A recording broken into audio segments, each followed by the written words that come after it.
Bruxelles, dans la maison des écrivains. C'est un rêve qui se réalise aujourd'hui. Rêve partagé par beaucoup d'entre nous, et en particulier par Jean-Baptiste Barognan, qui fut longtemps le président du club des amis de Georges Simenon. Quel lieu plus merveilleux pouvions-nous espérer pour célébrer celui de nos écrivains le plus prolixe, le plus inventif, le plus lu, le plus traduit, dans toutes les langues et au cinéma, le plus vivant aussi, celui qui n'en finit pas de vivre en nous.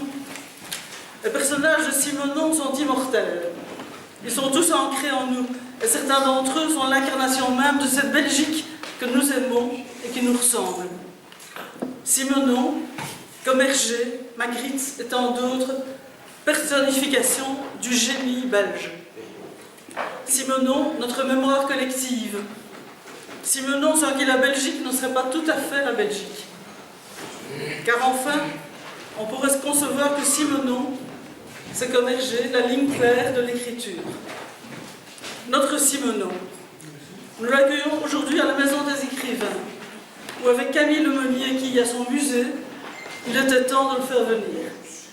Cet immense écrivain, si génial et si proche. Il y aura dorénavant à Bruxelles un espace dédié à Simenon, un espace de rencontre, accueillant les gens et les chercheurs, un espace de cinéma, de documents, un espace vivant.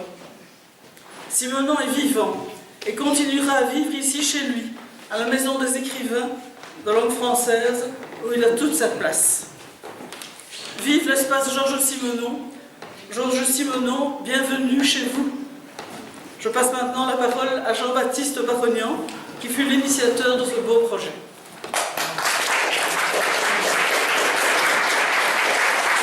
Je salue les chefs, je vois la culture, c'est un plaisir pour nous de vous recevoir. Alors cet espace, on l'a voulu essentiellement convivial, on l'a voulu essentiellement humain, à notre taille, c'est-à-dire nous, lecteurs de Simenon, depuis, en ce qui me concerne, en tout cas, depuis des décennies, et vous, vous l'êtes, je crois aussi, tous, et vous êtes tous des simnonophiles, des simnoniens, des simnolâtres, je ne sais quel terme est employé pour ce grand génie des lettres. En tout cas, il y a une chose que je voudrais vous faire remarquer, c'est qu'à l'entrée, vous avez peut-être vu, si vous n'avez pas vu, vous avez allé voir, j'ai mis deux lettres. Une lettre de Carlo Bronn, qui était un académicien, un historien et un essayiste liégeois, qui a été d'ailleurs celui qui a veillé à ce que Simenon rentre à l'Académie royale de langue et littérature française de Belgique.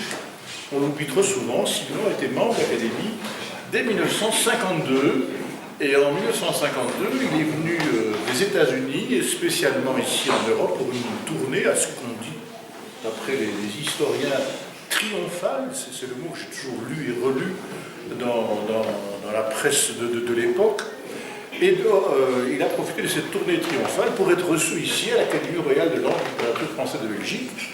Et à cette occasion, un grand nombre d'académiciens français sont venus spécialement de Paris pour, c'est d'ailleurs la seule et unique fois que ça s'est présenté, ils sont venus spécialement de Paris pour sa réception. Parmi eux, il y avait entre autres Henri Carson, qui avait été l'avocat de Simenon, il y avait Marcel Pagnol, qui était son ami, il y avait Pierre Benoît, un grand romancier que plus personne, hélas, ne peut aujourd'hui, ce qui est un grand tort. Enfin, il y avait toute une série d'académiciens. Et quelques années après, Carlo Bronn a écrit un petit mot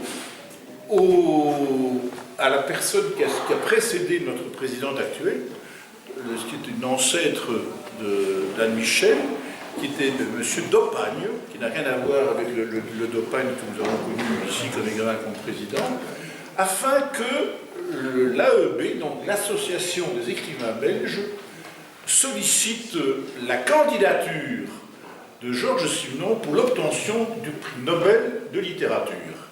Et M. Dopagne a écrit une lettre très officielle, dont vous trouverez le double dans ses vitrines, à l'Académie de Stockholm, afin que Simenon obtienne le prix Nobel de littérature. Vous savez bien entendu que Simenon n'a jamais eu.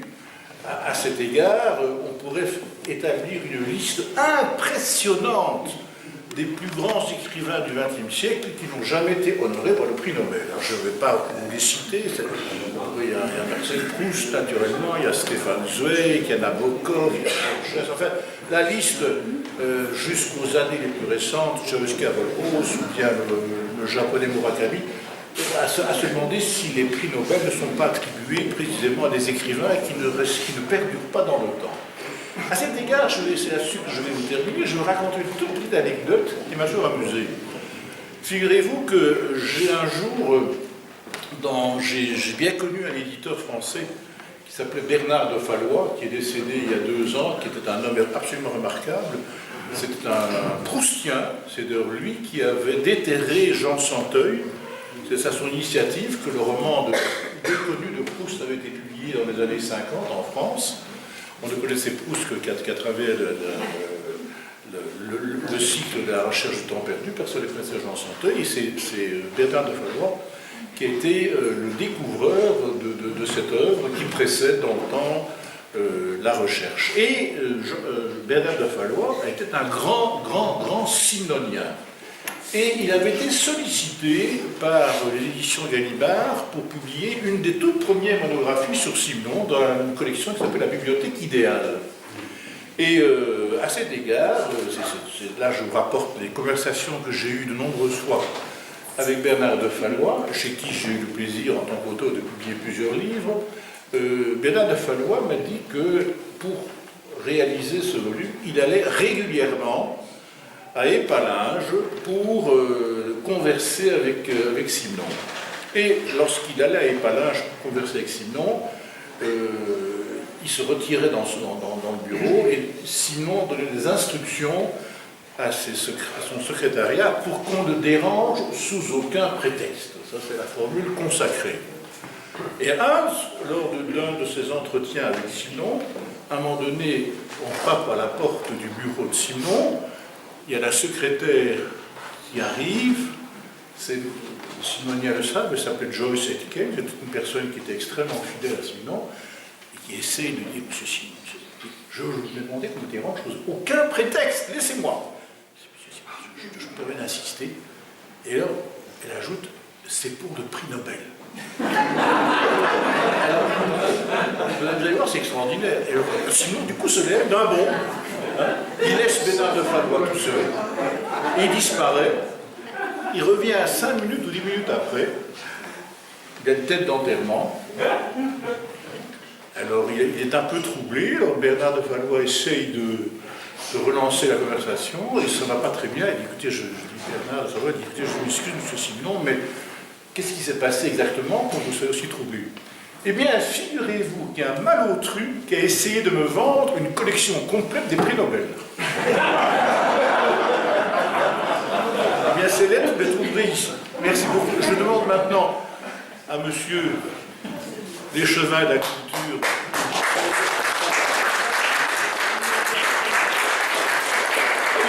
Avant de laisser la parole, je suis désolé, mais John Signon devait être des nôtres. Il m'a encore téléphoné hier pour dire qu'il serait là. Je ne le vois pas, j'espère qu'il n'est pas perdu. Il paraît que c'est très compliqué pour garer. Mais il y a des taxis quand même. La chaussée d'Ixelles est peut-être...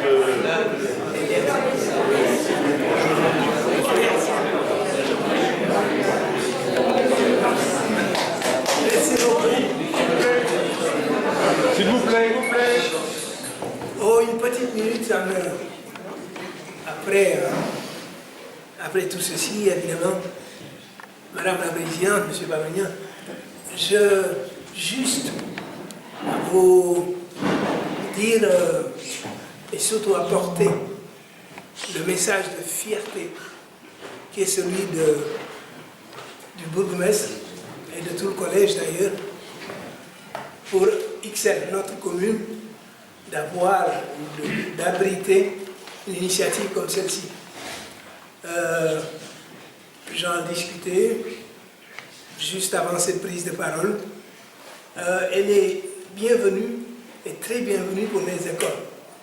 On connaît beaucoup Simon, un peu au détour de la télé, exactement. Mais son œuvre littéraire, c'est vrai qu'elle n'est pas encore très franchement abordée, étudiée par la jeunesse. Et une initiative comme celle-ci, bien sûr, est énormément la bienvenue. Et on a la chance qu'elle se situe d'ailleurs dans un îlot, un axe d'école, de nos écoles communales, qui, j'en suis sûr, sauront saisir la chance qu'elles ont d'avoir un outil comme ça à leur disposition. Voilà, je vous remercie infiniment. Et je ne serai pas plus long que ça. Merci pour les initiateurs, vous qui vous êtes déplacés, bien sûr. Et très bonne soirée. Merci.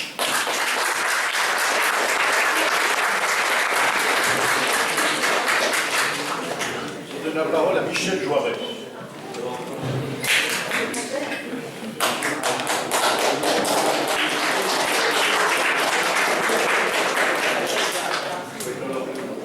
Monsieur l'Échevin, Jean-Baptiste, Michel, mes chers amis, mesdames et messieurs, bien sûr je souscris à tout ce qui a été dit jusqu'à présent, mais ce qui n'a peut-être pas été dit et dont je veux parler ce soir, c'est le plaisir que nous avons eu, les uns et les autres, à concrétiser ce projet. Ça a commencé d'une façon très calme, vous savez, il faudrait construire un espace Simenon. Ah oui. La réunion suivante, il faudrait penser à l'espace Simenon. La séance d'après, comment pourrions-nous faire pour construire un espace Simenon? Et qui va participer à cet espace? Évidemment, nous avions la chance d'avoir parmi nous tout de même notre ami Jean-Baptiste Barognan, qui est quelqu'un de très compétent en la matière, mais nous voulions faire quelque chose de différent, c'est-à-dire cette maison vénérable est quelquefois un peu trop vénérable. Je veux dire par là qu'il ne faut tout de même pas tomber dans, disons, dans l'honneur que l'on réserve au passé de manière systématique. Et même si je réserve pour ma part un intérêt considérable à Camille Lemonnier, je dois dire que je me réjouis quant à moi de voir apparaître dans ces murs un écrivain on ne peut plus vivant, non seulement parmi nous, mais dans le monde entier. Alors, je ne vous cache pas que mon statut d'enseignant, toute ma vie, j'ai eu la chance d'avoir des élèves devant moi. Je me dis que, et j'en ai parlé à M. L'Échevin tout à l'heure, la bonne nouvelle serait peut-être d'amener dans l'espace Simenon des enseignants, des élèves autour d'un projet pédagogique qu'ils auraient décidé eux-mêmes de réaliser. Et croyez-moi, il y a, Monsieur l'Échevin, dans notre assemblée, suffisamment de professeurs pour accompagner ces élèves, ces enseignants, pour aussi leur dire qu'il n'y a pas un espace Simenon, mais qu'il y a l'espace des Simenons. Il y a toujours un Simenon qui interpellera le lecteur. Et ce n'est jamais la même matière qui va accrocher tous les lecteurs. C'est un monument gigogne. On peut toujours, quand on lit Simenon, approcher autre chose. Et je terminerai par un exemple concret. Je me souviens d'avoir dit à mes élèves qu'un des plus grands poètes de notre Belgique était peut-être Georges Simenon. Alors, certains ont ri, d'autres ont dit quelle plaisanterie facile.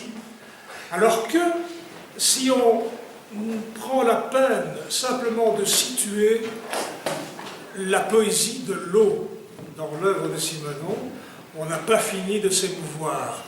Parce que l'eau, que ce soit la pluie, que ce soit le lac, que ce soit la mer, l'eau elle est partout dans l'œuvre de Simenon. Et certains passages sont d'une beauté absolument incroyable. Deuxième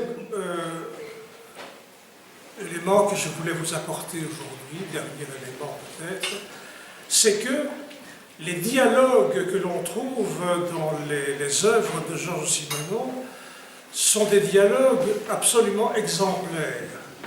Exemplaires parce qu'ils ont l'air ainsi construits avec une facilité dérisoire, alors qu'en réalité, ils sont strictement inimitables. Ces dialogues sont naturels, sont d'une pureté incroyable, et on le voit bien dans les ateliers d'écriture qui sont menés ici et là. Il n'est pas possible d'écrire des dialogues comme le faisait Georges Simenon. Voilà, par exemple, des éléments qui peuvent intéresser nos élèves, sans compter que le matériel vidéo que nous leur apportons, les cahiers Simenon que Jean-Baptiste a si lumineusement apportés à cet espace nous permettrait effectivement d'aller au bout de nos réflexions et d'apprendre aux élèves à se documenter eux-mêmes à partir de leurs projets. Bref, il y a là un chantier. En fait, nous vous invitons, mesdames et messieurs, et chers amis, nous vous invitons à un nouveau chantier. Et ce nouveau chantier, eh bien, connaîtra des bâtisseurs qui ne sont pas parmi nous, mais qui sont, comme disait M. Leschwin, parmi les écoles. Nous sommes à quelques mètres à peine de l'Athénée Janssens, et je suppose que les professeurs seront de voir qu'il existe un support pédagogique à quelques pas de chez eux. Bien entendu, je suis là aussi pour vous dire que, après ces paroles, il y aura bien sûr un apéritif, et bien vous dire aussi que cet apéritif sera dînatoire, et vous dire enfin que nous n'allons pas quitter Simenon, car nous allons fréquenter pour un temps, d'une manière peut-être un peu laconique, mais on va le faire quand même, la cuisine de Madame Maigret. Donc, voilà. Je vous invite à ce chantier, je vous invite à partager notre plaisir et... Quoi? Comment le menu vous a dégusté ce soir? Ah oui, tu peux me l'apporter, oui, effectivement. Alors, ça c'est la lecture que je préfère, si vous voulez, on va la partager. La balade gourmande du commissaire Maigret. Soupe à l'oignon, quiche tourangelle aux rillettes de Tours, bœuf bourguignon en cassolette, blanquette de veau, au buffet poule au pot, et sur table haute, plateau de fromage et charcuterie, panier de crudités et sauces aux fines herbes, torsade au sel de Guérande et graines de sésame. Je vous souhaite à tous beaucoup de plaisir et bon appétit.